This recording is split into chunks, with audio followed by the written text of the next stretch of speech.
नमस्कार दर्शक बंधु आपण को आमर दैनिक कुंभ राशि राशिफल कार्यक्रम को स्वागत। आज आम जानिबा राशि चक्र एकादशतम राशि कुंभ राशि राशिफल विषय रे। आमर एही दैनिक राशिफल कार्यक्रम चंद्रंगर गोचर गणना को नहीं आधारित होईछि एवं चंद्रंगर एही गोचर आमर दैनंदिन जीवन रे बहुत प्रभाव पकाई थाए। तेबे आसंतु जानिबा आज चंद्रंकर गोचर आपणक राशि रे किभଳି प्रभाव पकाइब। देखंतु आमर एही राशिफल कार्यक्रम चंद्र राशि उपरे आधारित होईछि। जदि आपणकर कुंभ लग्न होइथाए तथापि भी आपण एही भिडियोटी को शेष पर्यंत देखंतु। किंतु भिडियोटी आरंभ करिबा पूर्वरु जदि आपणकर भी कुंभ राशि होइथाए एवं आपण भी ईश्वर को आंतरिक भक्ति एवं विश्वास करती तेबे भिडियोटी को लाइक करंतु। कमेंट बॉक्स रे जय जगन्नाथ जय मां लक्ष्मी अवश्य लिखि दियंतु।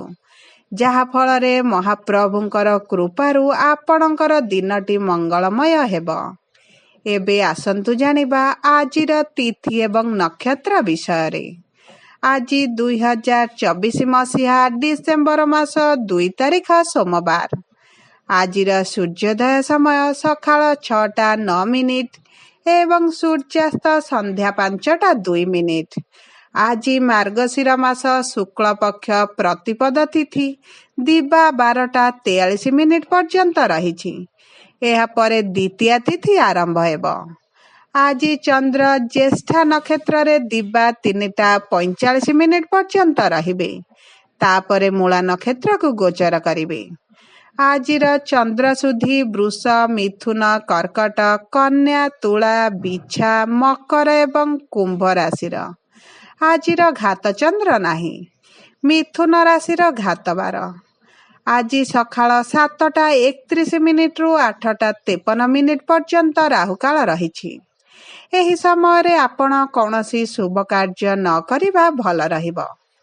आजिर ब्रह्म मुहूर्त सकाळ 4:34 रु आरंभ होई 5:22 पर्यंत रहिछि।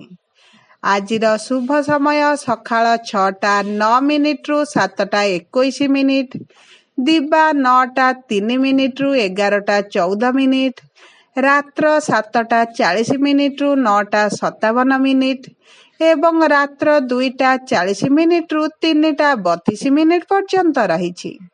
एही समय रे आपण जे कोनोसी शुभ कार्य आरंभ करि परिबे। आज खाद्य रे पानी कखारु खाइबा निषेध अछि। एबे आसंतु जानिबा चंद्रंकर गोचर आपणक जीवन रे किभଳି प्रभाव पकाउछि। आजिर दिनटी आपणक पई लाभ एवं प्रगतिर दिन रहिछि। काहाकू अधिक विश्वास आज करंतु नाही। निज उपरे विश्वास रखंतु। निजर ज्ञान उपरे आधार करी जे कोनोसी निष्पत्ति नियंतु।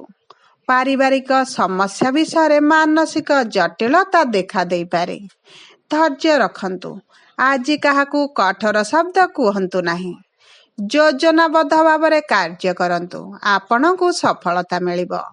कार्य रे तुमे तुमर भाई और भौणी ठारू आज समर्थन पाइब। विशेष करी कार्य क्षेत्र सहित जड़ित विषय रे शीघ्र कौनसी बड़ निष्पत्ति नियंतु नाही। आज आपनकू स्वल्प यात्रा करिवार संभावना अछि। क्षमतार थिबा लोकमानंकर नूतन दायित्व पाइबार सूचना रहिछि। आपण राजनीति रे एक उच्च पदवी पाई पारंती।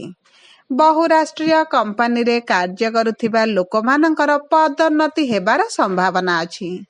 शेयर मार्केट लॉटरी किंबा अलगा कोनोसी कंपनी रे जदि आपण अर्थ विनियोग करिसंती आपनको प्रचुर मुद्रा लाभ हेबार संभावना अछि। व्यवसाय रे भल आय हेबार सूचना रहिछि। चाकिरी रे पदोन्नति सहित दरमा वृद्धि हेबार संभावना अछि। आपण जड़े बंधुंक ठारू किछि मूल्यवान गिफ्ट आज पाई पारंती। पैतृक संपत्ति संबंध रे प्रियजनक मध्य रे पारस्परिक विवाद देखा देई पारे। आपणकर जमा होइथिबा पुंजी आज आपणक भोग विलास पई खर्च होई पारे। आपणक स्वास्थ्य रे उन्नति आसीबो। स्वास्थ्य संबंधी चिंता आज कमिजिब। हृदरोग किंबा चर्म रोग जदि पीड़ित अछंती आपणक स्वास्थ्य रे आज उन्नति परिलक्षित हेब। आपणक प्रियजनकर स्वास्थ्य समस्या को नहीं टिके चिंतित रही पारंती किंबा आपणकर कौनसी चिकित्सा पाई घर ठारू दूर को जीवाकू पड़ी पारे। आज 85% भाग्य आपणक साथी रे। शुभ अंक 7, शुभ रंग नारंगी। आज महादेवंक मंदिर रे भोग करंतु आपणक पई शुभ रहिबो। आज जदि आपणकू आम वीडियोटी पसंद आसी थाए वीडियोटी को लाइक करंतु। कमेंट बॉक्स रे जय जगन्नाथ जय मां लक्ष्मी अवश्य लिखि दियंतु। जदि प्रथम थर आम चैनल को आसीचंती चैनल टी को सब्सक्राइब करंतु। पाखरे थिबा बेल आइकन को प्रेस करंतु। धन्यवाद।